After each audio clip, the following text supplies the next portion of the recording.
All right.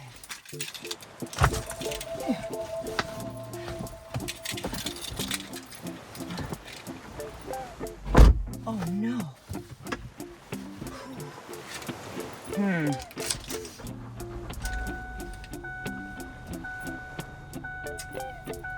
This is interesting. Hang on, I'll show you. We're having water problems. Hello, this is very shocking and not very smooth. Oh, not very smooth today. It's okay. I've got this water issue. This is really too hot here. Please, I can have heat, but oh my goodness, look at this. I gotta see if you can see this. You gotta. I'm not sure if you'll be able to see much, but oh, maybe not. Maybe you won't be able to see too much, but hang on.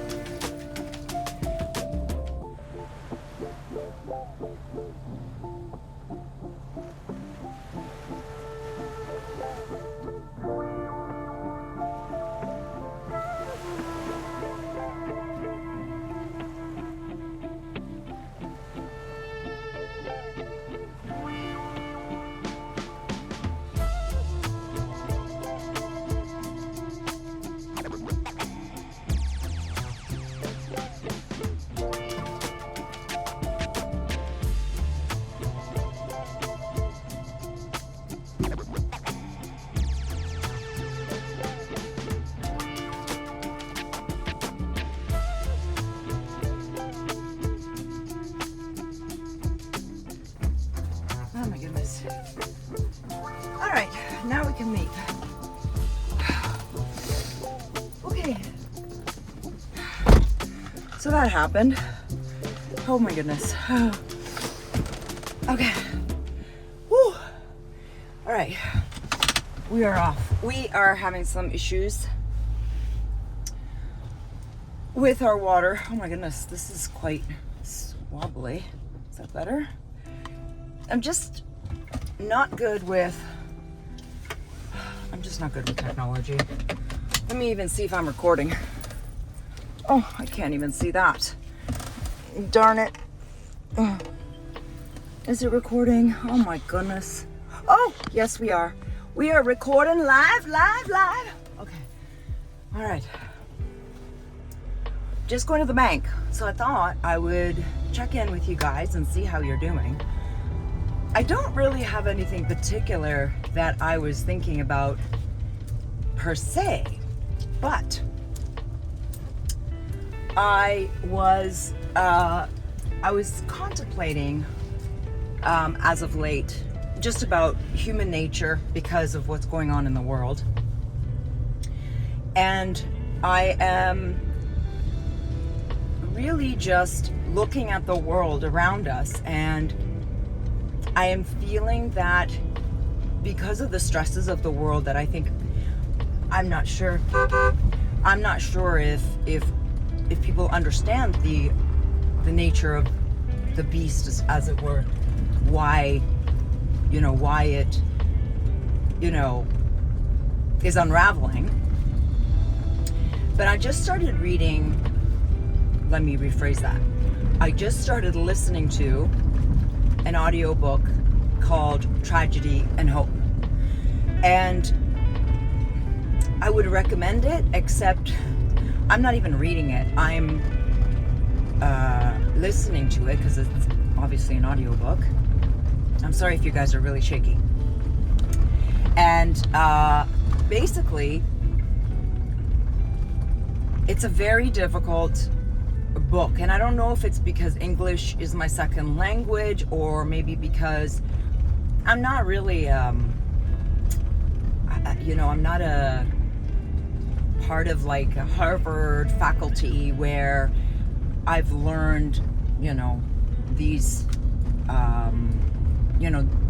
this kind of language, this kind of thinking. It's very advanced thinking. So for all of you who have no problem reading Tragedy and Hope, holy cow, I'm envious beyond envy. Like, truly, I am envious, because I wish that it came so easily to me. So I realized that I I have the book, but when I opened it and I started reading it, I was like, oh my God, I can't even focus. I can't focus. But in this book,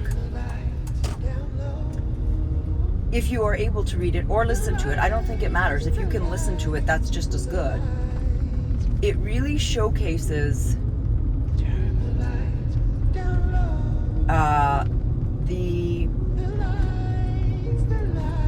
the circle, not the circle of life, and you can't see me.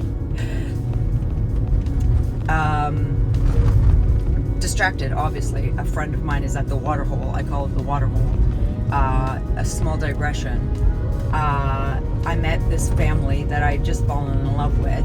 He's half like, I don't know, Canadian and half Indian from India.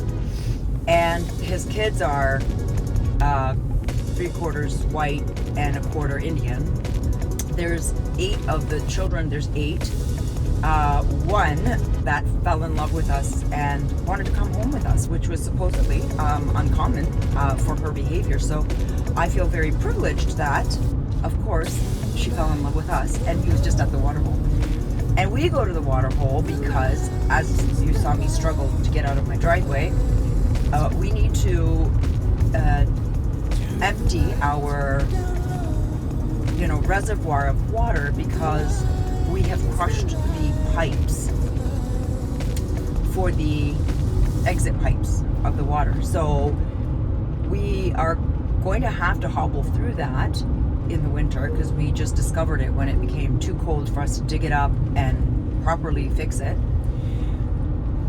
And so we go to the water hole, he goes to the water hole, and the things that happen when you go to the water hole, you meet a whole bunch of people that also go to the water hole.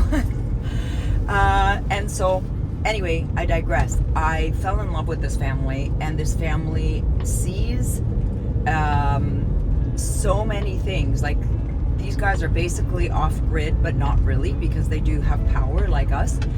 But they are living in the same way that me and my family believe is closer to, I guess, as close to as self-reliant. We're not there yet, but as self-reliant as we can be, being Sidians and all, right? And so it's funny because now back to tragedy and hope. It just, of course, I have to get, like, wherever there is a distraction, I'm going to obviously get caught up in it. I'm working on it, but not very quickly. So anyway, I'm listening. I keep saying reading. So wherever I say reading in this video, just please, it's interchangeable with listening. It's actually listening though. And what I'm only on chapter 2, and the chapters are mega long. I mean, this is, I think, I don't know, the book is this thick and it's about that big. So it's basically like an original dictionary, where we used to have a huge dictionary. Now it's a leaflet now, but when we used to have the big dictionaries, it's that big, and the pages are huge, and the type is tiny. So I don't know how many thousands of pages this book is, but it is a lot. But the reason why it is so dense in information and so difficult to understand is it quite literally gives you the outline of how the system is built. And it is a shocking revelation if you didn't, expect this, that they know exactly how to make empires, how to allow them to thrive for a certain amount of time, and then how they disassemble it. And much like farmers that know their flock and that know how to look at the seasons and see when there's going to be rain, when there's going to be snow, any farmer that is intuitively connected to the rhythm of his business, which is growing food in whatever form that may look like, whether it is cows or pigs or chickens or potatoes. It is the job of the farmer to make it his business to know the cycles and to know the recipes to apply to each cycle.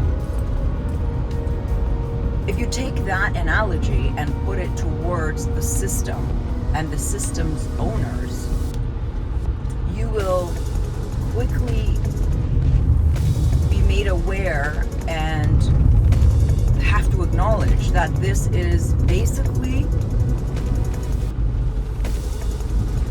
a recipe, a formula that, if followed step by step, will give you the same results. And unfortunately, when you start reading this book, listening, you realize that we are in the sort of in the area of, like, say, the circle of life, or, oh gosh, I've got to show you this. Just wait. Turn around. Hang on. I'm going to stop the car because I need to show you something. It's, oh my gosh, this excites me so much. Oh, you can't really see it that well.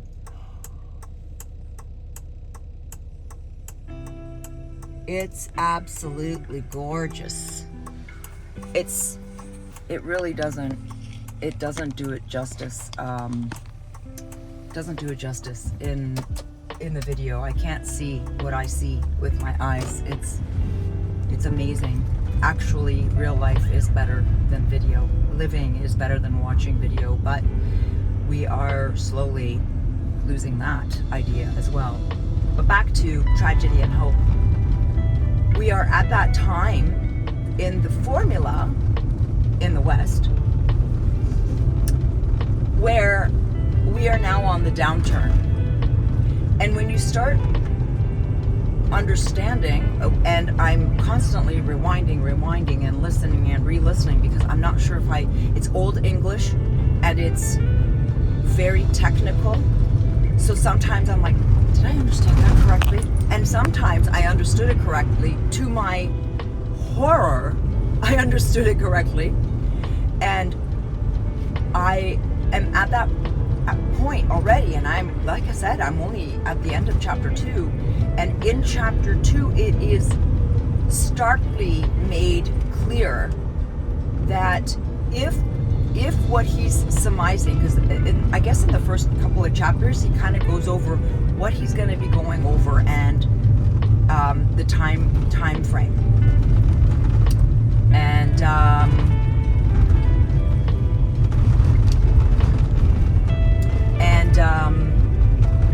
sorry, that was my husband.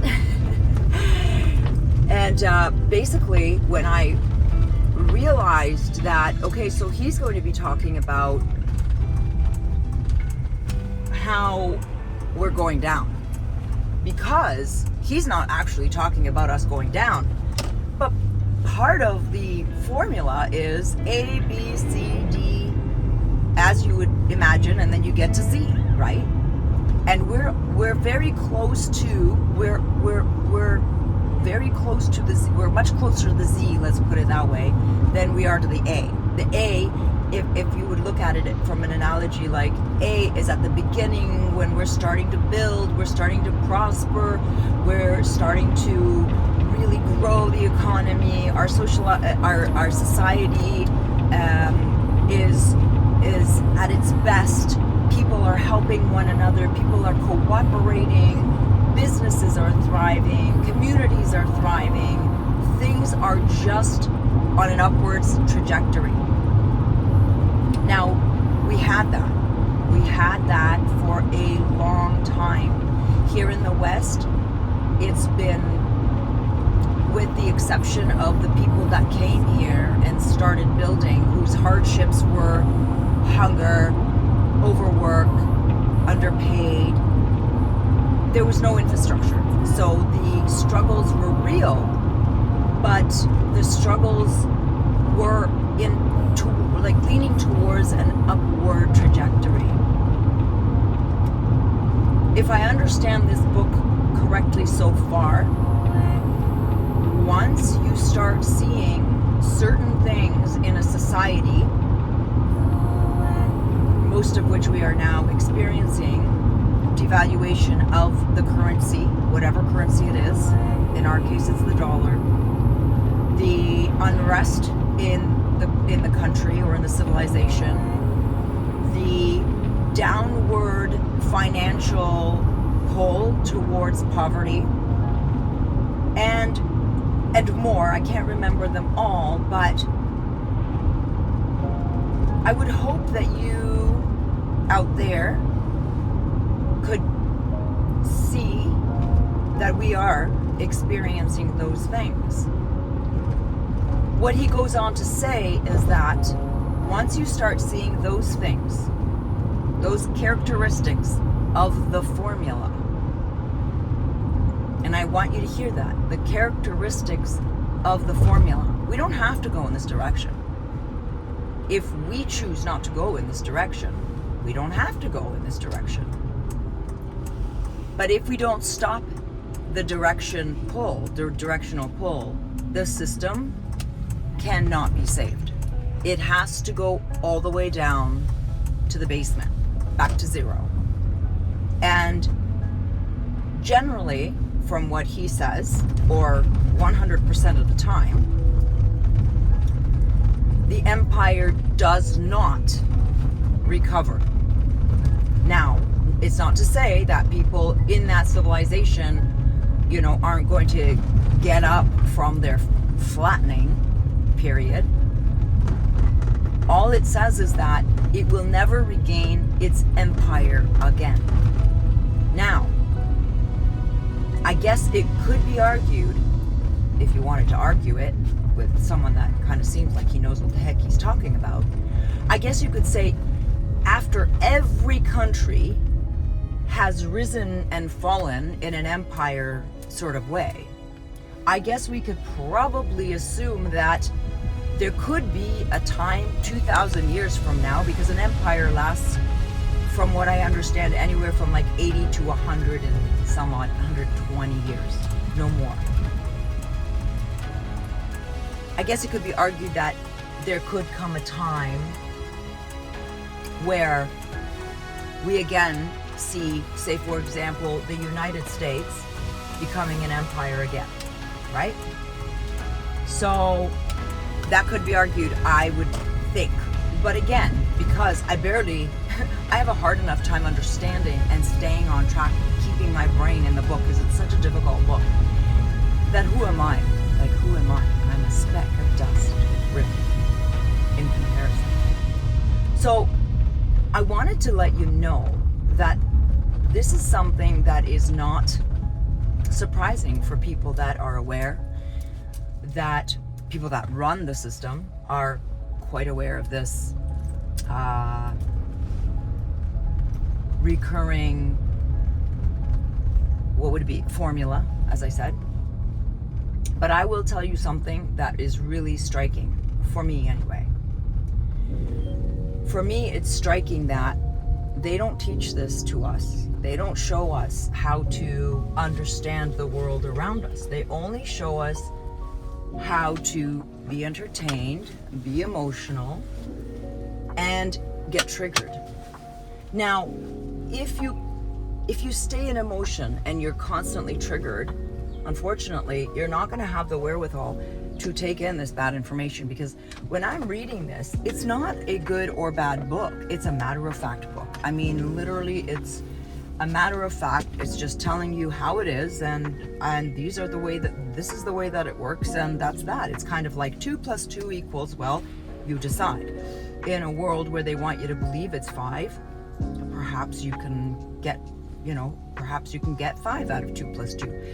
But the fact is 2 + 2 right now in today's world, as we believe it, is 4. And there isn't an emotional attachment to 2 + 2. It's 4. So there shouldn't be an attachment to the fact that the direction in which we are moving, the empire of the United States, is now entering its sunsetting moment. And I've talked about how Trump is really showing that he is weak, because he's thrashing and he's going and he's trying to pull everybody's lunches, and he's trying to pull everybody's money, resources. He's literally trying to stop people from having the ability to defend themselves and make their own decisions, because he's coming from a position of weakness. And this was made very clear to me when I started listening to this book. And all I can do is recommend that you look into it. I can only offer you the direction in which the water is. I cannot make you drink it or even go there. So as I was getting myself ready to go to the bank, and I'm seeing that there's panic in the banks now, and there is panic in the real estate, and there is break-ins, there is attacks, there's murders. In Canada, we never had this. We were a society that, even with all of our multiculturalism, we had like-minded people here. It didn't matter if you came from India, if you came from Poland, if you came from Portugal, if you came from Sri Lanka, if you came from Jamaica. We all got along. Yes, there are asshole people everywhere. And we had some assholes here. But we never had people that didn't want to come to this country and make themselves better and make this country better. Because most of them were running away from something that they didn't like my family, my parents, pardon me. But now there's a different system coming into play. They know they need to assist the formula in moving forward. And so now they are not choosing or allowing people into each Western country that have the same ideology as us. Our ideology is work together, make yourself better, help people become better. And that is not every society's goal. Some societies are angry because they've been in a suppressed country. They've been in a country that had completely different set of beliefs and circumstances. And now those people aren't coming here to build the dream that we all started, or that we all participated in, because none of us really started it. This was also a formula that occurred. So I just wanted to tell you that knowledge cannot be found in CNN. It cannot be found in necessarily social media, although there are very, very good things you can find out in social media. But if you really want to know truth, if you really want to understand where we are on the map of demise, you need to go into the old books. Now, Alan Watt talks about all these old books. The only reason why I'm even looking at Tragedy and Hope is Alan basically read all the books that the system's builders, the system's key holders, gatekeepers had written. 1984 is such a book. Animal Farm is such a book. Now, these are stories in metaphoric representations, but they are truisms that we need to start looking at and need to start taking seriously. Anyway, I'm going to be going to the bank because my bank opens, let me see if it's even open. Oh my gosh, if I told you, like, okay, I can't, can I see it? 11 to 2. 11 to 2. That's when how my bank is open. My bank is open literally for a couple of hours. Closed Saturday, closed Sunday. It's amazing. So I gotta go before I miss the point, and I will, I guess, hopefully chat with you soon. Like and subscribe, and if you have the opportunity, There's actually a wonderful guy on YouTube that reads the Tragedy and Hope. The other book that I think, as long as you are able to get it on YouTube, you should be getting it on YouTube right away. It's not an easy book. It's not a book that you will potentially enjoy, but it is a book that if you read, you will have a very enlightened moment in terms of where we could go, where we've been, and why we don't talk about it is obviously because it's uncomfortable. And it's called the Gulag Archipelago. And again, it's on YouTube. I have to check if it's still on YouTube because it might not be. That's another book I would recommend. Anyways, these are two books that I would say should be essential reading outside of 1984 and Animal Farm and A Brave New World. These are all books that if you read, you start having, you know how in The Matrix, I don't know if any of you watched The Matrix, the Oracle says to Neo, you have the vision now. After you get certain amount of information, you start seeing things a little bit less behind pink glasses. Things become a little bit more in focus, and you can start seeing a pattern that is